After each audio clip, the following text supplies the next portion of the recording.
Terus kemudian isu tentang bunga, apakah boleh dipupuk dengan enggak? Oke, kalau bunganya sedang mekar Pak, mohon maaf, nggak boleh semprot, nggak boleh dipupuk. Janganlah diganggu dia mengkawin Pak, kita diganggu juga marah. Oke, kalau sedang mekar, jangan diganggu Pak, nggak boleh semprot. Biasanya ada hitungannya kalau dari bunga masa anggur penuh sampai dengan bunga mekar, setidaknya 2 minggu jangan disemprot Pak. Tapi apakah sebelum itu atau sesudah jadi mata pensiun nggak boleh semprot? Harus semprot lah. Kalau nggak hamanya datang itu kecil-kecil bisa merusak bunga dengan kualitas buah. Oke? Jadi kalau dia sedang pecah bunga, 2 minggu sebelumnya jangan diapa-apain.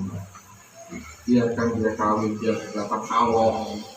Awal kan yang menyebut gitu, datang dia mau wangi harum bunga. Oke? Janji kalau sudah kawin ya jangan diganggu. Selebihnya ya boleh lah. Silakan dipupuk, tidak ada masalah Pak. Oke? Oke. Yang lagi? Pak Direktur pernah dulu. Silakan Pak yang barat.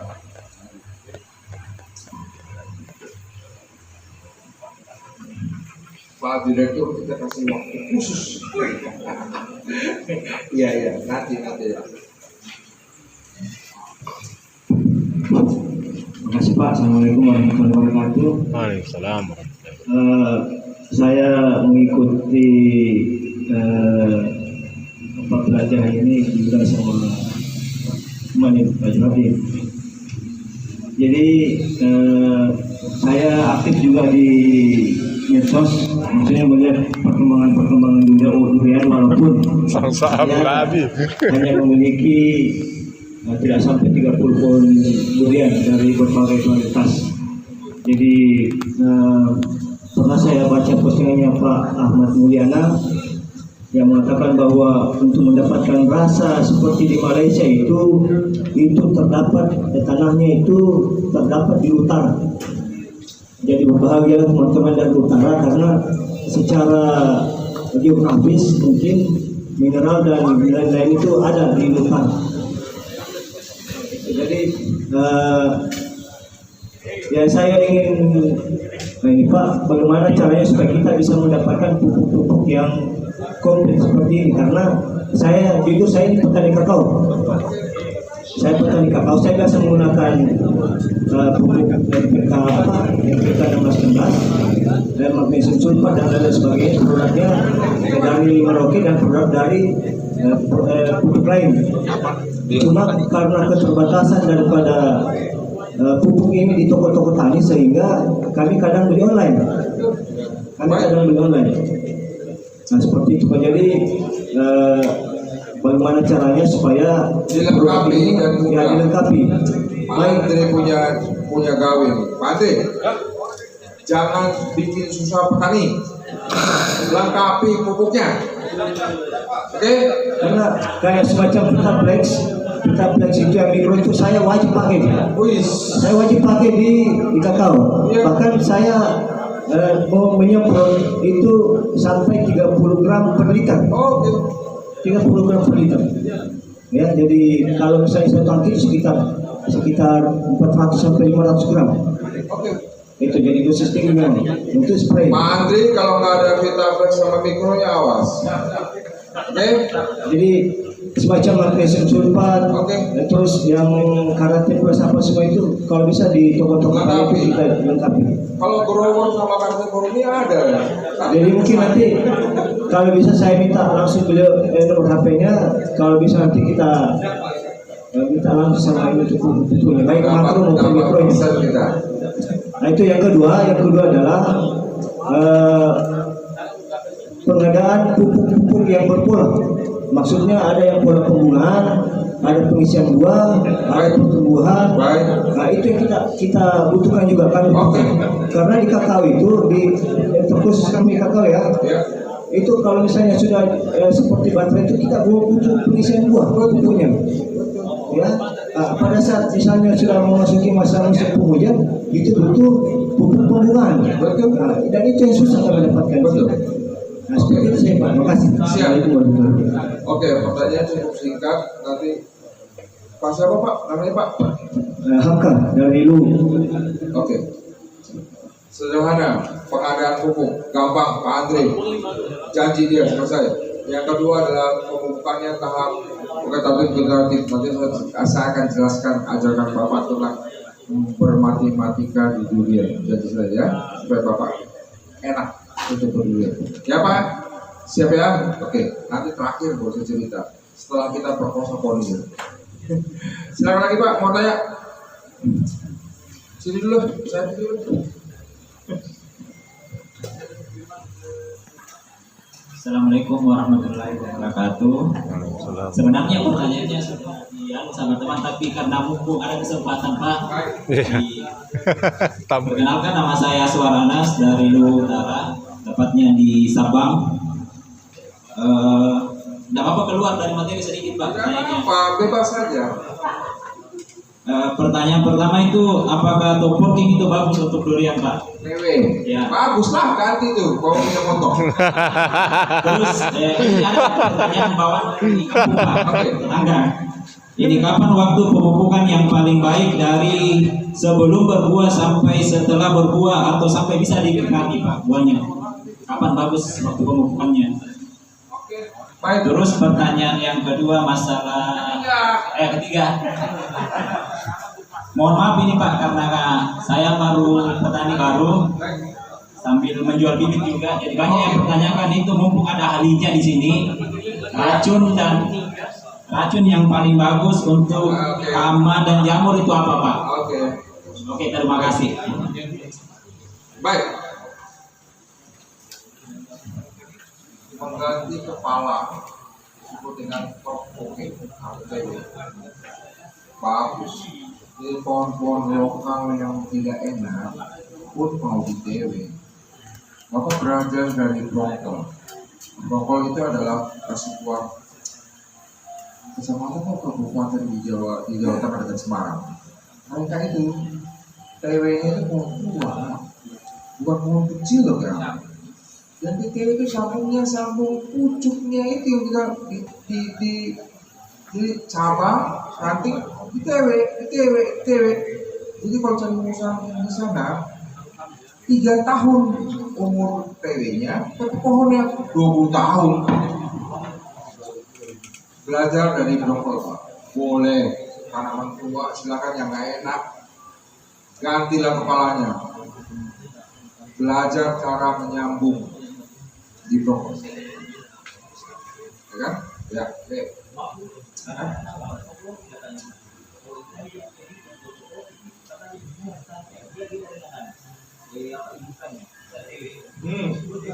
Tidak. Genetik lah. Enggak. Kalau kamu menyusahkan dia ada efek. Selesai. Tidak akan berubah genetiknya bila TW. Dia sama karena kebanyakan secara sudah takut lah. Oke. Yang kedua pertanyaan ulang. Oke. Memang akan saya ajarkan Bapak sesuai kemampuan. Ya, matematika jari-jari dia bagi 2. Kalau jadi Bapak 2 meter, maka dibagi 2 berarti sekilo pupuknya. Tapi apakah sekali pupuk sekilo ataukah 12 kilo setiap bulan? Enggak juga jelas. Maka cara saya adalah dengan cara mengukur luas lingkaran kanopi, maka saya bisa mengukur. Pertama adalah kita mengukur air. Berapa sih kita butuh air? Caranya adalah luas kanopi dikalikan dengan 5 liter per hari. Jadi kalau diameter Bapak 1 meter, maka kebutuhannya adalah 3,14 kali 1 kali 1 kali 5 liter. Berapa? 15 liter. Tapi kalau pohon Bapak sudah besar, katakanlah sudah 5 meter, berarti 10 meter kan? Jarak tanam itu 10 meter. Berarti 5 kali 5 kali 3,14 kali 5 liter. 400 liter. Perhatikan Pak, banyak ya. Makanya harus punya embung-embung air. Jangan pakai air tanah saja Pak, nggak cukup. Buatlah embung supaya menampung curah hujan. Kedalamannya boleh 12 meter, boleh 10 meter, bikin aja dalam. Tapi jangan anak-anak berenang lah, dari bahaya. Tancetin di situ di dalam berenang, hati-hati kedalaman 10 meter kata itu. Buat eskavator selesai embung. Baru pompa baru di air. Harus pakai sprinkler. Nanti kita dihitung Pak. 1 menit berapa liter? 10 liter Pak. Oke. Berarti kalau kamu mencapai 400 liter. Nah itu cara ngitungnya ya. Gampang kan? Gampang. Itu air. Yang kedua adalah berapa bahan organik yang dikasihkan. Kita bisa menghitung dari situ luas lingkaran kanopi kalikan dengan angka 2. Jadi kalau 1 meter maka 1 meter 3,14 kali 1 kali 1 kali 0,2 6 kilo. Berarti dolomitnya itu ada bahan organik. Bahan organik kalikan 2 lah. Dikali 2 berarti 6 kilo. Oke, 2. Oke, benar. Berarti 6 kilo. Berarti kapan memberikan bahan organiknya itu? Kalau boleh di awal musim hujan kita kasihkan dolomitnya dengan bahan organiknya. Berarti bahan organiknya kasih 6 kilo, datang hujan dia bereaksi. Oke?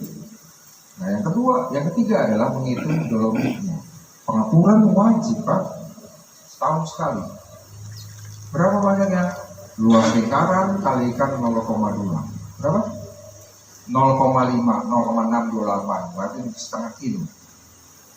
Kalau diameternya 5, jari-jarinya 5 meter, misalnya berapa? Berapa itu? 15 kilo Pak dolomitnya. Ingat dolomit juga ada macam-macam. Pilih yang minimal mes 100. Minimal mes 80 lah kalau mau. Karena makin halus dia makin mahal. Jadi pakai mes 100 sudah oke. Nggak ada apa pakai 80, boleh. Karena ini bagus kan. Kapur, kasihkan sejumlah itu. Selesai. Nah sekarang adalah pupuknya.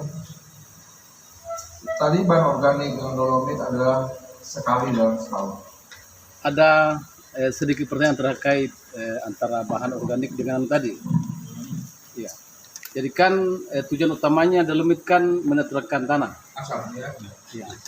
Jadi yang saya pahami bahan pupuk organik baik padat atau cair tujuan juga sama. Dia mampu menaikkan pH. Nah, pertanyaan kami, apakah tidak tabrakan? Iya. Oke, beda Pak. Bahan organik saya butuh masanya, saya butuh perkaya dia punya mikrobanya. Tetapi kapur adalah untuk menaikkan pH. Bahan organik belum tentu dia bisa menaikkan pH Pak. Kalau masih kerja itu bahan organik bisa menurunkan pH. Makanya kita berikan dolomit dulu, baru bahan organik pupuk. Paham? Nggak usah gali-gali Pak. Dan saya ajarkan gimana letaknya. Pemupukan, dolomit diberikan adalah di bawah kanopi tapi sepertiga ke dalam. Tidak boleh ke dalam. Di bawah kanopi sepertiga ke dalam batang. Sepertiga aja. Pupuk juga demikian. Tapi bahan organik kanopi keluar. Supaya akar itu keluar banyak. Cabang kan mengejar gini. Akar itu korelasinya positif dengan lebar kanopi. Memang ditakdirkan begitu. Kalau kanopi kamu 5 meter, harapannya akarnya sepanjang 5 meter itu. Kalau kau maunya roboh lah, ingat Pak. Tapi apakah akar boleh melebihi kanopi? Ya boleh lah. Tapi minimal kanopinya itu di bawah itulah akarnya. Sejumlah itu. Oke? Paham ya? Oke. Pupuk dari sepertiga dari kanopi ke dalam sepertiga. Nah, bagaimana menghitung jumlah pupuk? Luas kanopi dikalikan dengan 0,5 untuk durian ya. Yang saya katakan untuk durian ya, saya tidak bicara tanaman lain. Karena faktor ini saya dapatkan, saya coret-coret saja pengalaman dan sebagainya, maka saya simpulkan pakai 0,5. Jadi misalnya, kalau diameter 1 meter, jari-jarinya 1 meter, 1 meter, 1 meter, pupuknya berapa? Oke, dapatnya adalah 1,5 kilo. Itu adalah per tahun. Tinggal Bapak bagi 12, bagi 12. 130 gram saja per bulan. Ambilkan 16 3 kali saya. 16 3 kali sama kami turun. Kalau di bawah umur 3 tahun, ini selesai 3 bagian, ini 1 bagian. 130 gram berarti 100 gram 16 3 kali, 30 gram adalah kandungan murni 3:1. 3 bagian NPK-nya, 1 bagian kategorinya. Tapi kalau tanaman sudah 4 tahun, berapa? Gantikan dengan berapa? Lah, diameternya 2 meter. Kayak jadi ini. 6,28 bagi 12. 520-an. Kalau 500, berarti kalau ini berapa? 350. Growernya 150 adalah kategorinya. Sekarang pertanyaan saya, kenapa tidak ada satu pupuk saja yang semua jangan pakai, jangan tambah banyak-banyak Pak? Tahukah kalau Jaya itu punya 35 barang nih Pak? Tidak mungkin dibikin satu untuk semua jenis tanaman yang semua tidak bisa Pak. Kalsium ini tidak boleh disatukan dengan yang lain dalam pembuatan kimianya. Karena kalsium tidak boleh bersatu dengan fosfat, kalsium tidak boleh bersatu dengan sulfur. Dia akan mengendap Pak. Kalau Bapak belajar hidroponik itu sudah tahu. Makanya ada AB mix kan? Pernah dengar AB mix? Iya. Ya. A itu adalah kalsiumnya, B-nya adalah yang lain. Sama di pembuatan pupuk juga nggak boleh cuma sama ini. Makanya banyak jenisnya. Makanya kami punya 35 jenis Pak. Bapak mau pakai apa? Kami sesuaikan. Mungkin satu-satunya perusahaan yang melengkapi produk supaya membantu pertanian Bapak adalah PT Morpet Bandaya. Kalau perusahaan lain mungkin hanya yang laku Pak. Kami pun membuat ini menderita kan Pak. Karena ini laku. Nah itu sedikit. Kan tidak ada kan Pak. Mungkin. Karena kami melengkapi supaya Bapak bisa memilih ini ada. Mungkin 2 tahun lagi perusahaan lain mungkin laku. Kami datang mana? Ya silakan, nggak ada masalah. Oke? Jelas? Sip. Ada pertanyaan tentang ini? Kalau membuat penampungan air itu Pak, kalau misalnya sudah tumbuh durian, berapa jarak penampungan sama batang durian Pak? Yang aman untuk Bapak, tidak roboh dan sebagainya. Atur. Mau sistem gravitasi juga boleh, pompa juga silakan. Yang penting jumlah air yang didapatkan sesuai dengan keinginan kita. Kalau kita punya air, kita bisa mengatur Pak. Bapak tahu kalau pembuahan itu butuh air banyak, dia memompa dari kecil sampai dia besar gitu, butuh air banyak gitu Pak. Kalau Bapak kurang air, itu jangan mau besar. Bapak tahu di dalam durian musangking, Bapak sering melihat mata dewa. Tahu mata dewa? Tahu. Buahnya. Muncul bijinya. Itu adalah tanda-tanda memang dia kurang air. Tidak. Semua durian bukan hanya dia. Bisa karena kurang air. Coba kalau Bapak penuhi airnya cukup dan sebagainya. Biji akan ditutupi oleh daging buah, bukan? Kalau cukup air dia akan tertutup semuanya. Makanya kita harus berikan cukup air. Cocok? Seperti ini kawan-kawan, nah ini sudah kita melakukan seminar membahas tentang nutrisi tanaman durian. Mudah-mudahan bermanfaat apa yang saya share, dan sesuai dengan penjelasan pemateri tadi, mudah-mudahan bermanfaat kepada teman-teman. Mohon maaf videonya tidak full karena saya ambil inti-intinya saja ya. Jadi seperti itu kawan-kawan. Terus ikuti channel saya, jangan lupa untuk like, komen, dan subscribe, serta nyalakan lonceng notifikasinya, dan mengikuti video-video saya berikutnya, karena esensi daripada video saya adalah untuk membantu anak-anak yatim piatu, panti asuhan, dan pembangunan sarana ibadah di sekitar saya. See you next video. Salam pertanian, salam perkebunan Indonesia. Salam.